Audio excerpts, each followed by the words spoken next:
What good is having a project management system if you can't have your staff log in and use that system?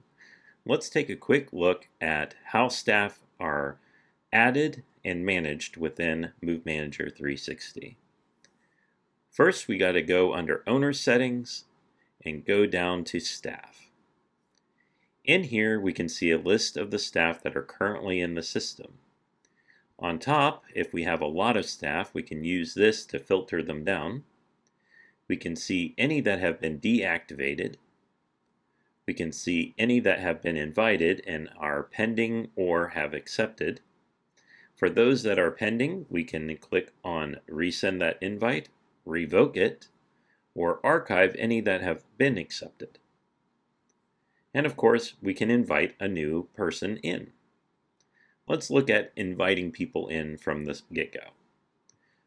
First, you put in their email address. So we'll do Brian plus testing@greenwood.co. We'll check that email.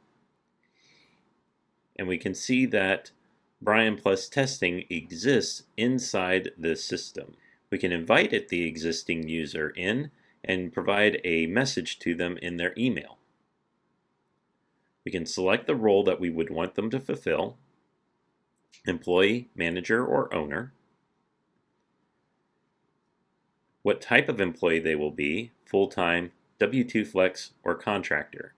The main difference here is whether or not they can dictate their own hours, if that's an option. Full-time and W-2 flex, you can give them the option of whether or not they can define their hours, but when they're a contractor, as per the IRS regulations, you cannot define those hours for them. They have to define them themselves. Let's go ahead and pick W-2 flex and let them define their weekly hours. You can designate whether or not they require approval for any time off requests. If they do, you can pick who is going to be assigned as their approver. So we can select Brian Demo as an approver for this person. We can set their hourly rates here. So we'll just put in 25, 25, 25. They don't get paid for break, and they don't get paid for time off. Unpaid travel minutes per day. Depending on how you are doing your travel time with your employee, you may have unpaid travel miles where they don't get reimbursed for mileage. That is handled under their vehicle. Whereas you could say the first, let's say, 30 minutes that they spend traveling in the day are unpaid. For their availability, you could use the default availability, which is going to use the availability of your company. If you turn this off, it will automatically grab the availability from your company and put it here. You could redefine their availability. Let's say you don't want a gap in their time, and say that they're available 9 to 5, Monday through Friday. You could say that they're not available at all on Wednesdays. And you can adjust all of this just by clicking on a plus sign and say that they are available even longer on this day. You can remove gaps, add more, and so on. If they have a vehicle that you need them to track their mileage on, you can click the Has a Vehicle, give it a name, and we will just say Brian Tester's private vehicle. And we can set the reimbursement rate for this vehicle. So non-reimbursable miles per day, let's say the first 15 miles that they drive, they don't get reimbursed for. How much they get reimbursed per mile, let's say it's 75 cents per mile. And free billable miles, meaning that if you are going to bill the client for their mileage on their vehicle, you can put in how many miles are free to the client. And then if you bill the client, what you would bill them per mile for that vehicle. Then finally, down at the bottom, we have their permissions. The permissions are their access to different sections of the website. So project estimates means whether or not they can see the projects. We're going to say no to that. Whether or not they can see the project contacts, the CRM and CRM documents, we're going to give them view access to these. For the team contacts, we're going to give them view access.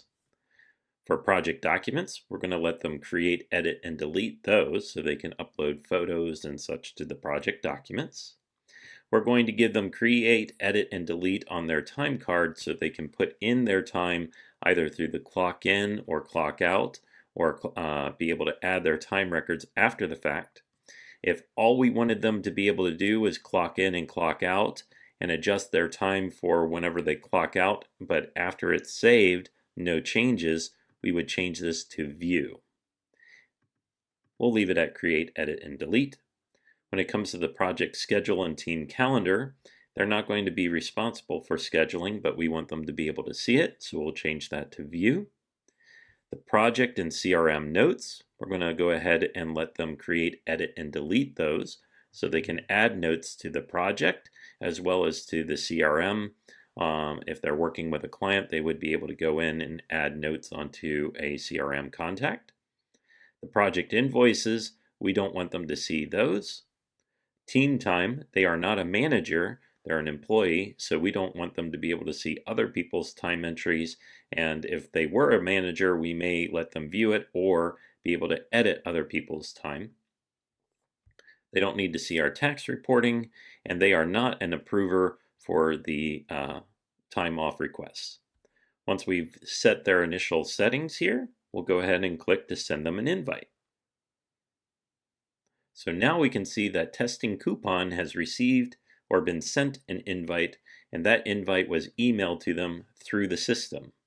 If I click on this here, it will hide that list. They will not show up in our active list of users until they've accepted that invitation.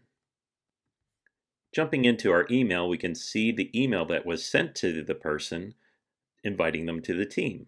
It lets them know which location, what their role is, and who invited them to the team. They can click on accept, or they can say, I'm sorry, I'm going to decline. If they click on accept and they're an existing user, it will ask them to log in to the site as that person, and they'll officially accept the role. That's for someone who's an existing user. Let's invite someone who does not exist within the system. Let's click on invite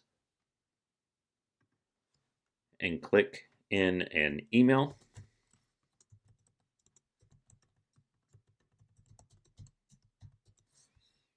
And click on check email.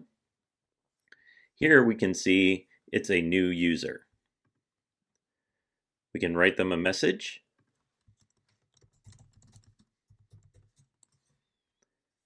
Set their role, set their staff type, and their rate, just like we did on the previous user.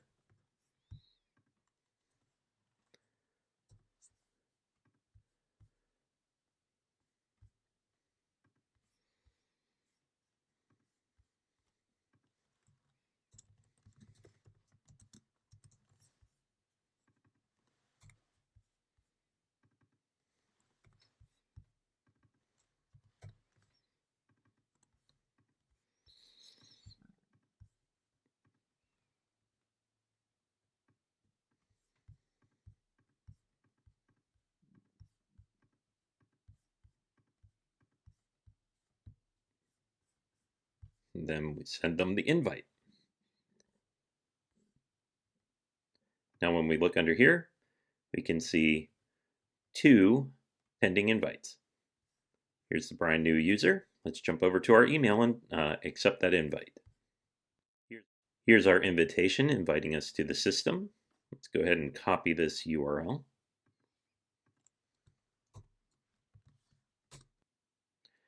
Because I'm a new user, it's going to show me the logo of the company that I'm coming in for. It says thank you for accepting, and I'm going to fill in my details. So I'm going to be Joe Schmo. And the address that they put in here needs to match the one that we sent to them.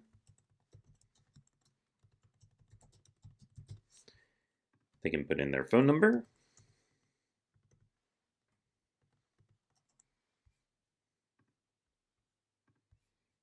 And set their password.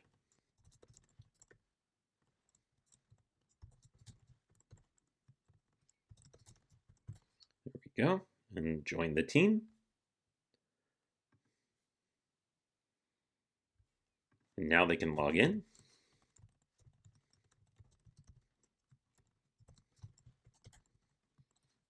When they accept it, we can see as the person who sent the invite that they accepted it with the new user email and for which location. And when we look at the list, now we can see who was added here with Joe Schmo right here. If we've exceeded our maximum number of users for the type of subscription that we have, it will show up here that our subscription will be updated.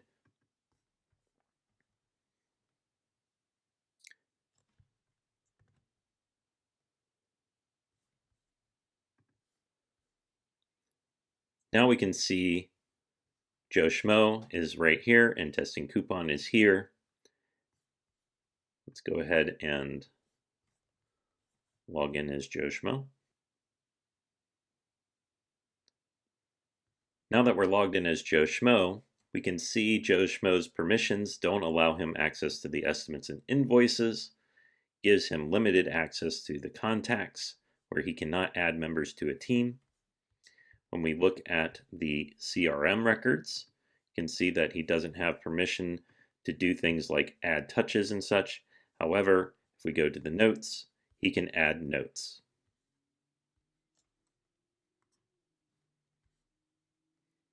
And that's how you invite staff and set their permission.